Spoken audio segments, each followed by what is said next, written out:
Bonjour à tous. L'affaire NewsGuard, je vais vous expliquer ce que c'est, est en train d'exploser dans l'Union européenne. Elon Musk y est beaucoup parce qu'il lui a donné une visibilité extraordinaire. NewsGuard, c'est une boîte américaine extrêmement liée à l'État profond américain, vous allez voir dans le détail, qui a été missionnée, contre argent sonnant et trébuchant bien sûr, par la Commission européenne pour faire appliquer le règlement de censure, DSA, pour surveiller nos réseaux sociaux. Et ça pose un certain nombre de problèmes assez extraordinaires sur les liens entre l'Union européenne et l'État profond américain d'une part, et sur la censure contre nos libertés et notre liberté d'expression d'autre part. Nous allons parler aussi du rôle d'Elon Musk dans cette affaire. C'est bien qu'on soit maintenant tous au courant de NewsGuard. Vous allez voir, cette hydre, c'est assez passionnant, inquiétant, et en même temps, il faut être au courant. Voilà. Et je vais vous expliquer tout ça dans cette vidéo. On se bat évidemment, ne perdons pas le fil rouge. Le fil rouge, c'est retrouver notre liberté.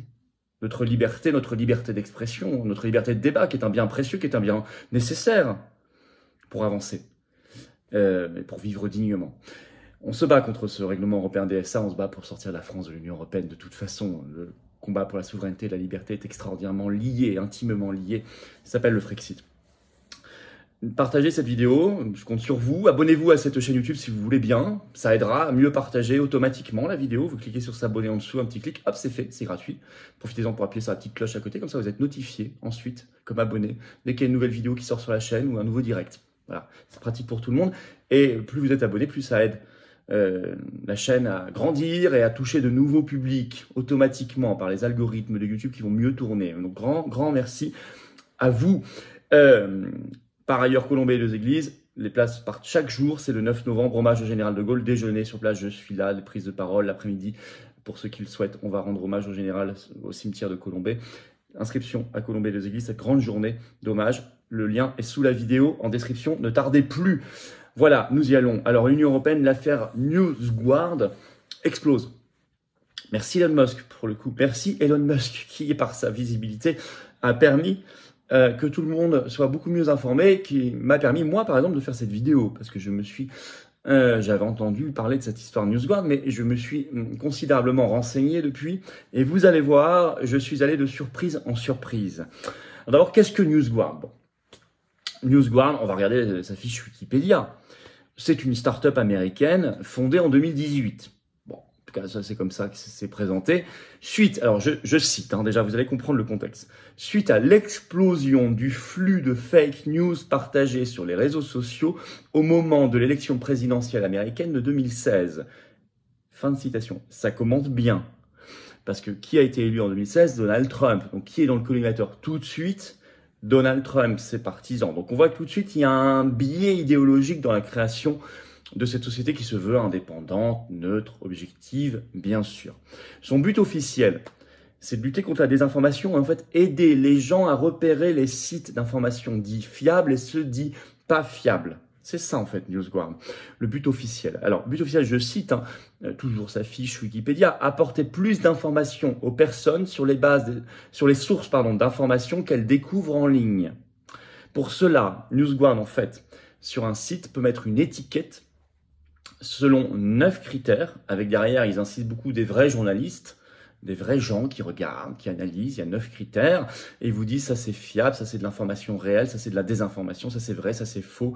C'est un peu le ministère de la vérité qui met un label officiel. Bon. En 2020, dès 2020, elle travaillait dans 5 pays, États-Unis bien sûr, ça a été créé là-bas, Royaume-Uni, France, Allemagne et Italie. La branche francophone d'ailleurs a été fondée dès 2019, et elle est financée en partie par l'agence de pub Publicis. Voilà, soyez bien au courant de tout ça. Alors, avant qu'on voit les liens avec l'Union européenne, vous allez voir, c'est très intéressant. Il faut d'abord savoir que NewsGuard est très lié à l'État profond américain. Et ça se voit notamment dans son organe de direction, le comité consultatif. Et là, alors je vous cite, c'est pas exhaustif, mais il y a quelques noms, notamment, qui sont extraordinaires dans ce comité consultatif. Tout ça, c'est public. Il y a par exemple le général Michael Hayden.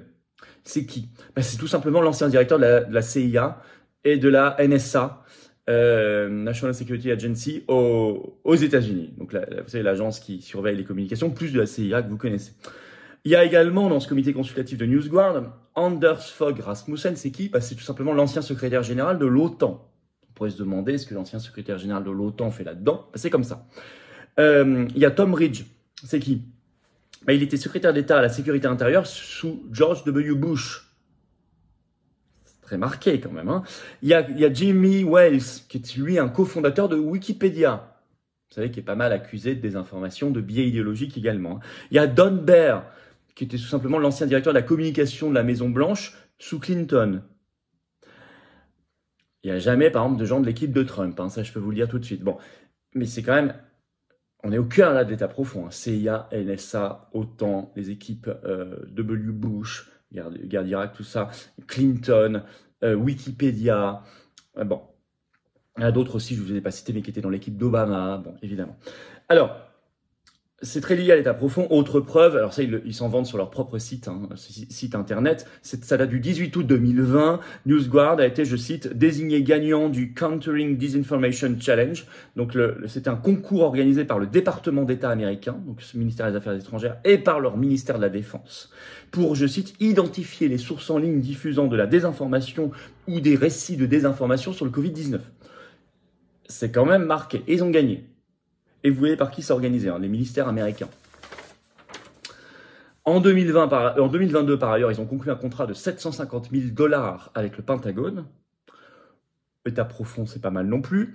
Alors, c'était pas su d'ailleurs, ça n'a pas été dit. L'information est sortie dans les Twitter Files en mars 2023 grâce au journaliste indépendant Mike Libby et Musk qui a libéré les archives de Twitter, vous le savez. Alors, il y a un partenariat étroit entre NewsGuard et caché, quasiment caché jusqu'ici. En tout cas, côté Union européenne, elle ne s'en vantait pas, ne le disait pas, entre la Commission européenne et cette boîte américaine dans la lutte contre la désinformation, je cite. En fait, il faut aller sur le site de NewsGuard dans les archives pour trouver cet accord. Le premier lien, il date du 10 juin 2021. Je cite, la Commission européenne, ça c'est NewsGuard qui l'écrit, hein. La Commission européenne annonce que NewsGuard sera signataire du Code européen de bonnes pratiques contre la désinformation. Je cite un extrait de leur site, de NewsGuard, je cite. La Commission européenne a annoncé le 1er octobre 2021 que NewsGuard avait rejoint les entreprises travaillant à la réécriture de son code de bonnes pratiques contre la désinformation, était l'un des futurs signataires du code qui s'applique déjà aux plus grandes plateformes comme Facebook, Google, YouTube, Twitter. En annonçant l'ajout de NewsGuard parmi les futurs signataires, la Commission européenne a souligné que les plateformes devaient redoubler d'efforts pour remplir leurs engagements visant à permettre aux consommateurs de disposer de l'information dont ils ont besoin pour juger de la fiabilité des sources dans leurs flux sur les réseaux sociaux et dans leurs résultats de recherche. Ça, c'était avant le DSA, hein, avant le règlement européen de censure DSA, porté par Thierry Breton et Ursula von der Leyen. Alors, deuxième, là, ils vont aller plus loin, ça date du 10 février 2022, c'est toujours sur le site de NewsGuard, dans les archives. NewsGuard noue un partenariat, je cite, avec le Centre commun de recherche de la Commission européenne, le service scientifique interne de la Commission européenne, pour lui fournir des données de suivi sur la désinformation en ligne. Donc là, on est vraiment dans le contrat monnayé, ça y est. La Commission européenne devient cliente. Là, je cite donc NewsGuard, on va s'associer au Centre commun de recherche pour lutter contre la désinformation. Et cela augmente considérablement l'impact du travail de NewsGuard en Europe.